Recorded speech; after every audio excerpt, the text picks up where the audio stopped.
and they paid them. This was in my lifetime. They paid them in what was called script, which was a coal mining currency, and you could only spend that at the coal mining store. Right? So you would get paid in the money that they gave you, and they set the prices at the store, and you had to use that at the store. And they paid them in. My dad still has script that they got paid in back in the day. Yeah. And but the store that you could buy it at, they probably jacked the prices they controlled the prices. So completely. Everybody was poverty. It's like the commissary at the prison. Yeah, everybody was in poverty. I mean, you just scraped to get by. I mean, when I was little, everybody made the same amount of money. We are all poor. We didn't know we were poor. Because everybody had the same thing, So we didn't have any money, but we didn't know we didn't have any money. So, when did you have that moment where you're like, this is not the way I want my life to be? Honestly, I loved where I grew up.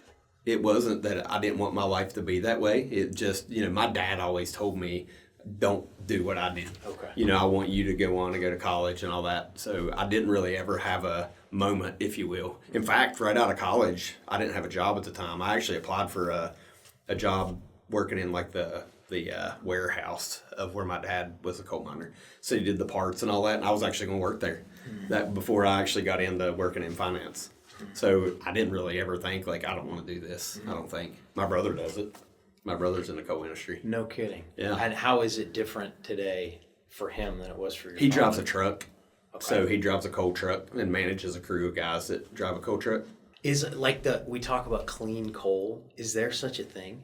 Yeah. Well, I mean, I don't think it's clean. Well, but it's different than... Yeah, that's what my dad did. So his last probably 15 years in the coal industry is he was what they called a sampler. There's probably a better term for that. His job was to check the chemical levels in the coal and what, the different, whatever they could, some of it's steel producing coal, some of it had to go overseas because it wasn't clean enough to sell in the U.S. So that's what he did. So, they had like a preparation plant that all the coal got washed in, and they had to check all that, and he would sample like one sample for so many cars to see where they could sell it to. So, it burns cleaner or whatever. I don't understand it. I just know I got to go under. I just know I got to go underground sometime and a time or two in my life and check it out what it looked like. That sounds terrifying. It's terrifying. So it was terrifying to you as well. Yeah. Yeah. My dad laid in seams of coal that was like 3 foot high. No. Underneath there, just working in the rain. And no. It rained or in the water, not rain underground, obviously. But that is our Senior Vice President of Consumer Banking, Jonathan Roop. I love your story, man. It's pretty cool. I love that you share that story, and you always have such a great attitude. Doesn't he always have a great attitude? Yes. Yeah. Julie Huber, our Chief Operations Officer. And by the way, I've been thinking about this. People always say the number 2 employee at Equity Bank. But didn't Brad hire you like prior to him actually being aren't you the number 1 employee? Yeah. Yes. Look at it that way, right? That's the way I look at it. Well, thank you guys for talking with us on who builds equity, because a lot of people have been around to build equity. Don't you agree? Agree. But Julie, what was it like that very first meeting in the basement of what became Equity Bank? Are you talking about our first all-employee meeting? Yeah. That we had in the basement? Yes. It was a very small group of people in the basement of Andover. And we knew, Brad and I came out of another organization that did all-employee meetings every year. We thought it was really important that everybody get together. You got to have one day a year where everybody gets together and hears the same message, and you kind of set the tone for the year. And so we started that in 2003. I think we had 15 to 20 people there. And we really did a lot of training because there was a need for training and procedures and process going forward. So we talked about our future and, the direction of the bank and, some challenges that we had to overcome. But yeah, it was. So not a lot different than when we just, celebrated going for the gold in 2026. Little different. Little different. Like, where were you physically? Because that was Andover, USA. Yeah. And from there, of course, it's the center of the universe. Did you know that, Jonathan? And, it's the center of the equity universe. And from there, we're across 6 states. Either way, that's a giant geographic footprint to try and get the same thing. What you said, set the tone for the year. Now you're going to set the tone for 1,000 people that are part of this equity brand. So what parallels did you see from that very first one, celebrating going for the gold in 26? There's always a parallel on all those meetings. It's really about just everybody coming together as a team and really setting the direction together. So everybody hears the same message. Everybody understands the direction. We set some goals for everybody, and everybody can walk out of that meeting knowing this is what I need to accomplish during the year. And that hasn't changed over the last 23 years of us doing this now. So the I care values, which that it truly is not only the mission, but it is the culture of Equity Bank. That is a fact. And my favorite one, of course, is you can't have care without the E at the end, and that's being entrepreneurial. And that means taking action. Mm-hmm. So like setting the tone. For me, what I think Equity Bank is, and I wrote this down, be prepared for anything. That was said that day, and that pretty much sums it up. Be prepared for anything. But if we are prepared for anything, that means that we can serve any customer, right? And right. You are the man that grew the retail, the consumer banking side of things. Trying to. Well, and you're continuing to do that, obviously. But I mean, so you were first brought on to Equity Bank in a different role, correct? Talk about that to where you are now. Yeah, I think the role, I was brought in as Chief Deposit Officer reporting to Julie, actually, but I think the vision that I saw for that role when I got here largely wouldn't have worked without retail. Because if you're growing deposits, you got to have your team all in the same direction to be able to do that, right? So I kind of, whether that's how the role was designed or not, the way that I saw it was working with the retail team and training them and knowing how to have those conversations with customers to identify outside deposits and then get them to come to the bank, right? So I didn't see it as trying to reinvent the wheel. It was just one conversation at a time every day. And to me, Chief Deposit Officer and what I'm doing now is so similar that it naturally led into what I'm doing. And I think, with Chief Deposit Officer, when he came into that role, I think it's easy to look at deposits and think that's a retail function. It's solely a retail function, and that's a big piece of it. But there's such a commercial function that goes with that also. That's with our commercial teams, as you have the large commercial loan, to get those corresponding deposits that come with this. We also have a private bank team. That's right. That is a big contributor on deposits. So it really encompasses. One of the first things that I said, and you may not remember this, one of the first things I said when I got here is we have to bring the whole bank to the customer. And I felt like we were segmented, right? Commercial did this, private bank did this, mortgage did this, retail did this, but we didn't share customers across our different segments. That was the other thing that I worked on, is how do we have representation from every segment of the bank in front of every customer. If they trust us with their commercial relationship, they should be trusting us with our consumer and with their mortgage and with their personal accounts. And that's where I thought that we had an opportunity. So I focused a lot of time on that too. That's where we have that is where we have the chance to be the financial partner. That's right. For our customer. And instead of just being the bank, by the way, the customer doesn't want to go anywhere else. That's the truth of the matter. If they keep coming back into Equity Bank, wherever it's in Kirksville or it's in Kingfisher, if they keep coming back in, they really want us to solve more than whatever they came in there to do that day. That's just the truth. Yep. And I think the other piece, there's a missing piece that we tend to not talk about on the deposit side, is once, we have great teams that are bringing in deposits, but we also have to talk about, we have a team that services and supports deposit accounts, and that's our back office teams, and that's our customer care team. And so everybody has to work together. Once you bring in a deposit account and a relationship, we have to all work together to retain that. Because if they're leaving, it's really hard to get those replaced. And so that's such a team effort across all the departments here. Well, I'll bring up another acronym because we're talking about the retail side, and that's FIRST, right? And you look at the acronym of it and you go, well, these are real basic things, but as was kind of the theme of the Goal for Gold conversation, which was it took Chick-fil-A 2 years for everybody to say, my pleasure, right? Well, now it's ubiquitous, and it's just part of their culture. Well, I think the first impression that we want to give to every one of our customers it does take just a little bit of guidance, even though it seems so like, well, of course you would do that. It's remarkable what happens when you actually sit down with somebody and go, yeah, but let's just role play this really fast. Which, have you done that, Jonathan? You're like, let's just do a quick little all version. the time. I'll bet you are. Then no one likes it, but we do it all the time.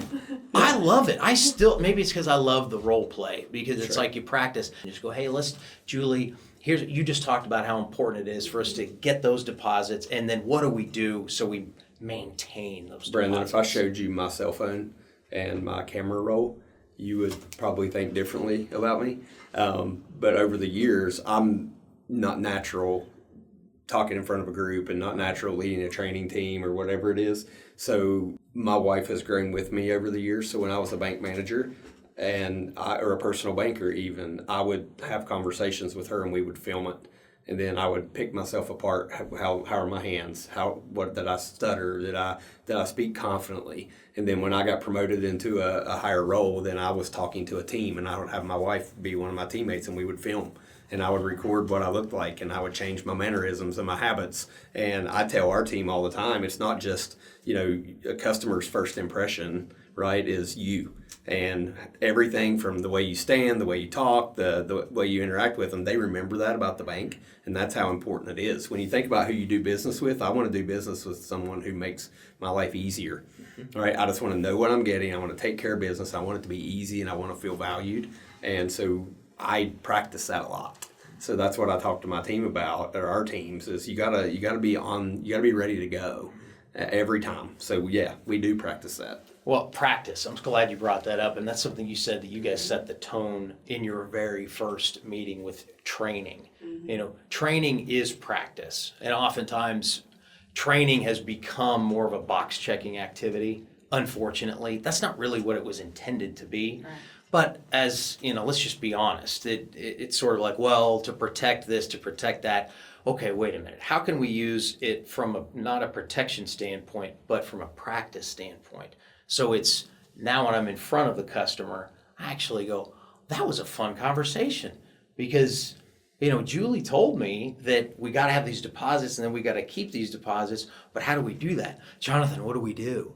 Yeah. And then the next time you have that discussion with them, isn't it a lot more I always fun? say the best part about a role play is when the customer does or says exactly what you prepared for. And then it's like, you're like, oh, I'm ready for this, right? I knew they were going to say this, and they did. Then they go, are you one of the secret shoppers? That's right. What is this secret shopper, by the way? Because I want people to, that was a new thing for me. Really? 100%. I mean, I kind of guess I knew that sort of existed, but that's, well, share with what that experience I don't think is we about. Utilize them anymore. We used to do that a lot. We used to have people come into the locations and ask for accounts. When I interviewed, I'll give you a perfect example. When Julie brought me in to interview for my first interview for the bank, nobody knew me. I'm not from here, so I visited all the Wichita branches and pretended to open a checking account. Right, so I was a secret shopper, and I recorded my experience, right? So you want to see what's the experience like from that customer's level. So a lot of companies will pay folks to go and do that, and then give real feedback instead of a survey after the fact. So we have to be open-minded to the discussion that we're having internally. I've often thought, we have a bifurcated customer. And it's the customers that, we have accounts at the bank, and we want to make sure that we're treated well with respect, and we want to come back. But then we also have each other, where we have to have confidence in each other, back to being the whole. I love how you said that. Bring the whole bank to the customer. Bring the whole bank to the customer, where you're not going to call a department if you feel like you don't have confidence in said department. Fair?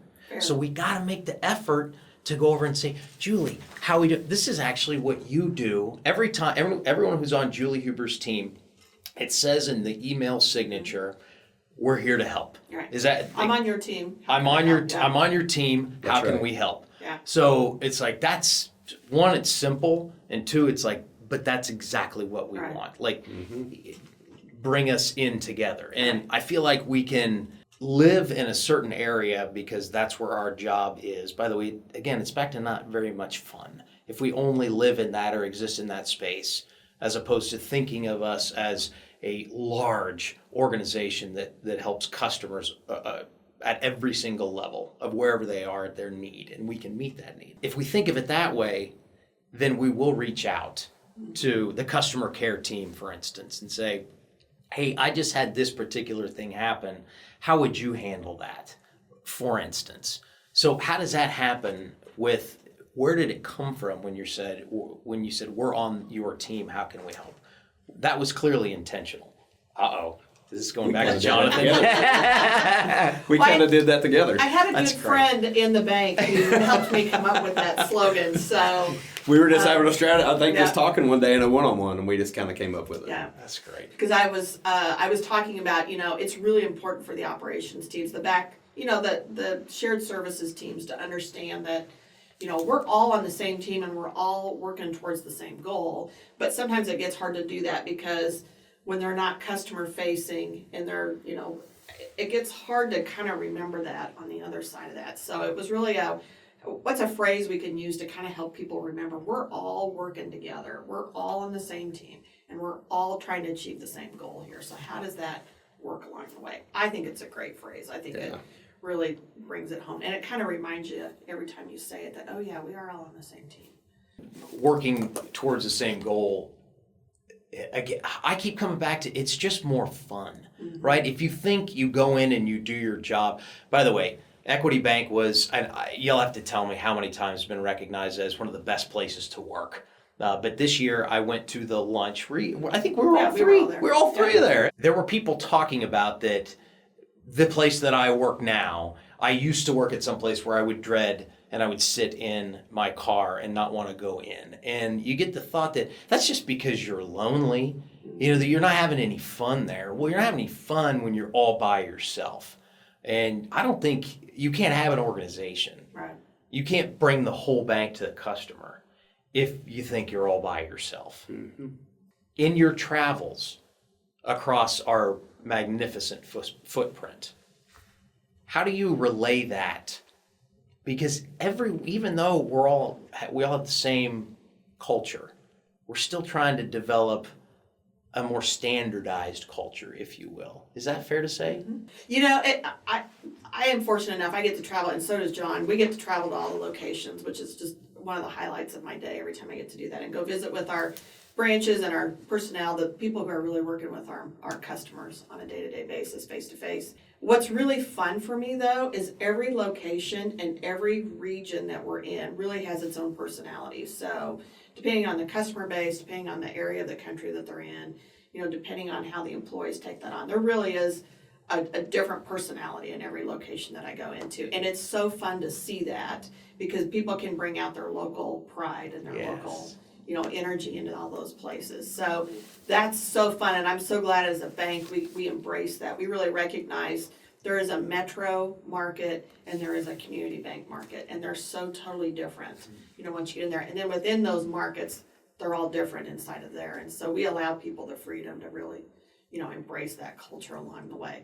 But with that, there is also an overlay of, there is a standard, or there's an expectation of Equity Bank on how we're going to handle processes and we're going to handle transactions and how we handle first with all of our customers. So there's a little bit of a consistent experience as people walk in. And we got amazing people out in the field, right? I agree with Julie. Every time I go, they all take care of their customers, and it's different ways, right? But they all take care of their customers. Coming from a large, very, very large organization that I came from, when you called a back office, it was a little intimidating at times, especially if you're in the branch, because you didn't know. Sometimes you got treated like, well, you're supposed to know this, right? Or you should, why are you calling me? And I think one of the things that we do well, and we still got to improve on, is humanizing the people behind the scenes. And one of the things that we did in the NBC acquisition is we did bios of all the ambassadors that were coming, and told a little bit about who they are and behind their, behind the scenes about them, so the teams could say, oh, that's who I'm dealing with, right? It's not just somebody that works in Wichita, but it's just another person that lives in a different area. And I think we got to continue to pull the curtain up a little bit and let them know this is who's making this call behind the scenes, or this is who's making this decision. And I think it goes a long way as teammates, and because we all do it different ways in our communities, but everybody that comes to work every day, in my firm opinion, wants to do a good job. Yes, we want to do the Right? right thing. Everybody wants to do the right Yeah. thing. Nobody comes to work and says, I don't want to take care of a customer.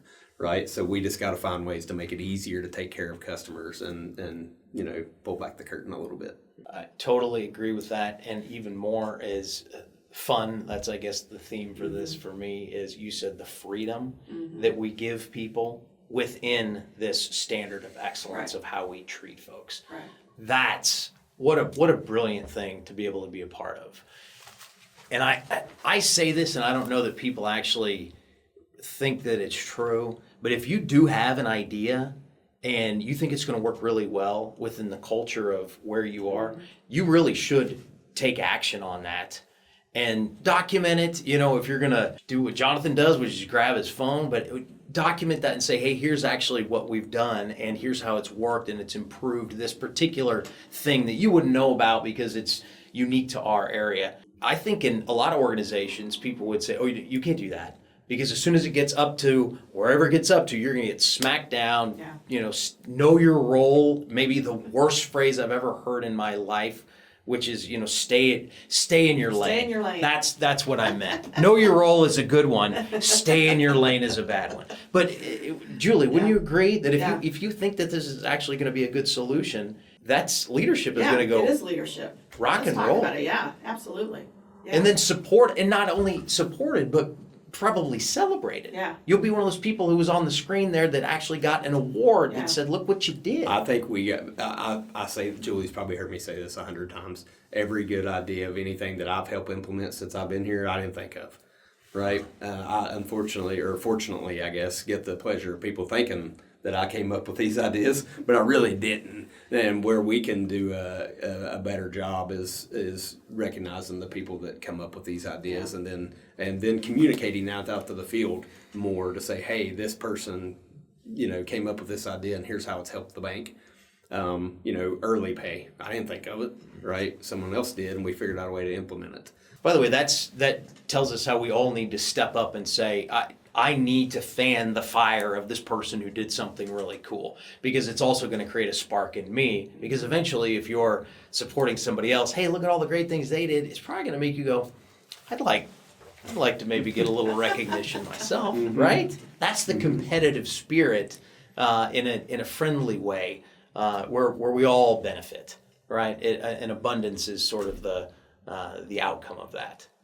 Okay, well, deposits. Do you remember what the deposit base was in 2001? That's a tough question. Well, I started in 2003, so 2003. start there. Okay, yes. So let me think about this. Probably had 22 million in deposits. Maybe, Wow. For the entire bank. I mean, we had 19 employees. That's wild. Yeah. Well, do you want to update us where we are in 2026? Gosh, Roughly. with the addition of 6 billion? Frontier, close to $6 billion. So an $8 billion institution, right? Yeah. From, I believe the market cap was 30 We mil. were about 30 million in assets when I came on, and it dipped a little bit. So yeah, we have one relationship today that's way over that. That's right. Total We got deposit amount, several so relationships that are over that over what amount. the total deposit Yeah. base was back then. Wow. By the way, how do you take care of, is it the same, which is just simply the effort of making that customer feel that their needs can be met, whether they're some of the biggest or honestly someone who just comes in from time to time and wants to make sure everything balances out. Customer's a customer. Customer is a customer. Yeah. Man, that's great. You know what I think about that? I think we create in our mind that if they're bigger, we got to treat them differently. But I think the bigger customer is going, I just really want you to treat me like Just take care of what a I need. human Yeah. being. Yeah. Solve the problem. That's right. And I can tell you over the last 23 years, all the customers that maybe started as a small account that just opened a small relationship with us that have grown over time, and now they're some of our better customers just because we've taken care of them over the years. And as their business has grown or as their life has changes and they've received more dollars into their account or whatever it is, those relationships grow over time. It's really taking care of them from the very beginning all the way through their life cycle. So let's talk about moving forward. And Julie, what do you look forward to in 2026? And then let's even go further than that and look into 2027 and maybe even beyond that. What are you looking forward to? Is there some thing that you can concretely think of that it might be we have to improve here, or I'm just excited about? 26 is going to be really transformational for us because Frontier Bank has just come on. We're going to do this data conversion next month and get them onto our platform. So there's going to be some working through of some integration along that. I've been up to Nebraska 4 times now. Love the branches, love the employees, love the customer. That's a great addition to us. What we're really focusing on with growth, we've done this 23 times now, 26 acquisitions or whatever we've done. After every single one, we really have to think about the structure of our organization. And so, especially in our back office function, again, there's some restructure that we need to do there because as we continue to grow, processes that worked 3 years ago don't really work today under this stress that we have and this, continued growth. So we're really going to spend the year focusing on how do we streamline, how do we make things more efficient, is there technology that we need to bring in, how do we continue to make this journey easier on everybody as they work through our processes. So that's a big focus in 26. And really, I'm really focused on some talent development again with some internal employees that have really stepped up and done a great job, and how do we develop them into larger roles and more responsibilities within the organization. Great growth creates great opportunities for people. Yeah, that's another thing that I think is special at Equity Bank is, Rick has said bloom where you are, and I think some people can take that the wrong way, and I take that because of what you just said. Yeah. It's like if you are showing that you are really good at that, talent does not go ignored. As with any, here's what I see with Equity, going on 5 years now since I came on board. With any growth company, there's 2 things, right? You can have opportunities that you might not get somewhere else, right? So as Julie talks about talent development, you might get a role that you're not ready for, and we're going to help you grow into that, but that gives opportunity to the employee base to grow their careers and grow them rapidly if you're willing to put in the work and move. And then from a customer base, we grew up and we have hundreds of thousands of customers now. We have to grow with our customers too. So we bring in acquisition. Now how do we grow with our customers? And we talked about bringing the whole bank to the customer. We got a lot of customers that we got a lot of room to grow with. So that we talk about organic growth, you can simplify it by saying, here they are, right? Here's our 100,000 consumers. How do we grow with them as they grow their financial lives? That's what I'm focusing on is we gotta really start there, right? Grow our careers, there's opportunity, and grow our customers and help them as they try to navigate their own lives. I think as you're growing your customer, you're growing your career. Again, if it's just blooming where you are, because I have 4 customers and I've done the best that I can, what's going to happen 1 year from now? It's at least going to double, and it's probably going to triple. Why? Because people want to share their good resources with somebody that is their best, and that's how we grow organically. I tell relationship managers all the time to get people to stay in their role, and I look back 20 years when I started in banking. It took me a year, and I told myself, if I can get 2 good customers that want to grow with me every month, right? That I know it's a good customer, there's opportunity, that I want to help build a relationship with them. After the first year, now I got 24 customers. Now I'm starting over, and at the end of that year, now I got 48, right? And that's how you build your book of business, right? So if bankers could see it that way, it's hard. The first year is hard. Second year is a little easier. Third year is even more easy, So I think it's just that. If we could have that mentality as we grow, it compounds, right? And when you're welcome, Rick. And when you're bringing the whole relationship or the whole bank to that relationship, it makes it easier to grow. Because again, if your book of business, as you say, and I go, well, I'm comfortable with managing this number of customers.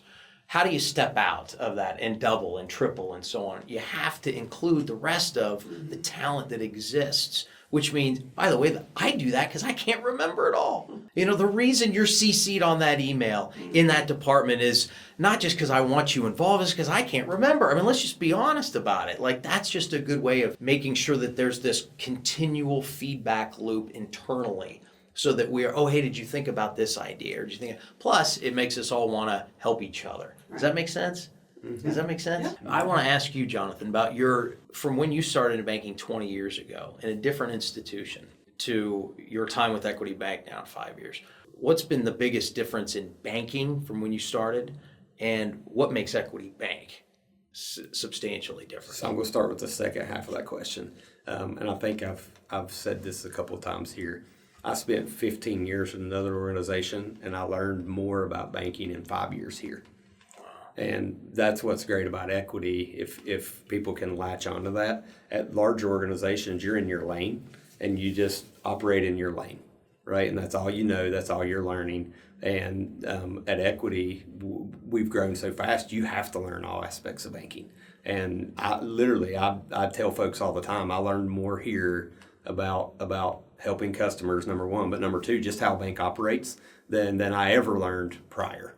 And you don't get the direct access. And we say this a lot, but I don't think people truly grasp it until you're somewhere else. You don't get access to Julie Huber's at another bank, or Brad Elliott's or Rick Sims at another bank. You don't get that. So you got to realize that it's special. You don't get that. Even at other banks in Wichita, you're not getting direct access to leadership and people willing to help and lend a hand and ride around and visit your branch. That's not normal, right? And if people can really grasp that and listen and hear me, it's not normal, right? And that's what's special about equity. Like you don't get that, and the opportunity to grow and really develop a career. If that's what you want to do, there's not a better place.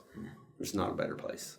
Well, I think one of the things that sharing these conversations with the large and growing footprint is so that people know Julie wants to talk to you when you see Julie wherever she is. By the way, do you remember years ago when Harrison was just brought into the Equity Bank and I was on the way out, you were on the way in. It was a 5-second hug, how you doing? And it brightened my day. Arkansas, That's yeah. right. But those collisions are so much fun, and they are part of the fabric of who Equity Bank is. It really is. And as you're talking about, I've committed to, I'm going out and doing branch visits. So I want to go out and visit with the branches. And I did 20 of them in the fourth quarter. And I'm going to do these again. It's the best part of my day is going out and visiting with the branches. And I sit with the branch manager. And I really like to just talk to me about your customer base. Tell me who the typical customer is that walks here.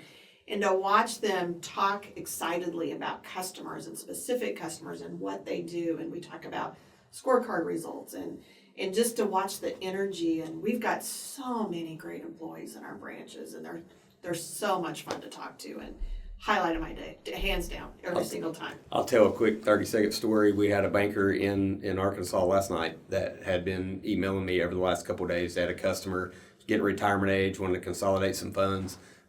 Really made a good relationship with this banker. She reached out to me, and we put a deal together for the customer to bring over all their deposits. And she emails last night at like 9 o'clock. I was like, hey, great news. Not only did he bring this, he's enjoyed the experience so much, he brought all of his business.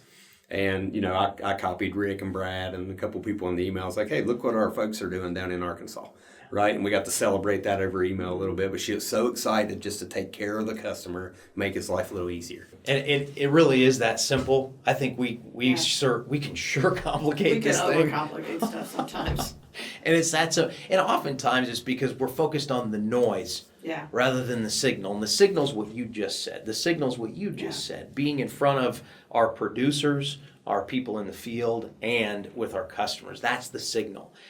And I would ask, even if it's just in life, but certainly at Equity Bank, turn the noise down, because we can all get caught up in noise. I don't even have to describe what that is, but it's not valuable and it isn't fun. Yeah. And the fun part is go make a connection with another person.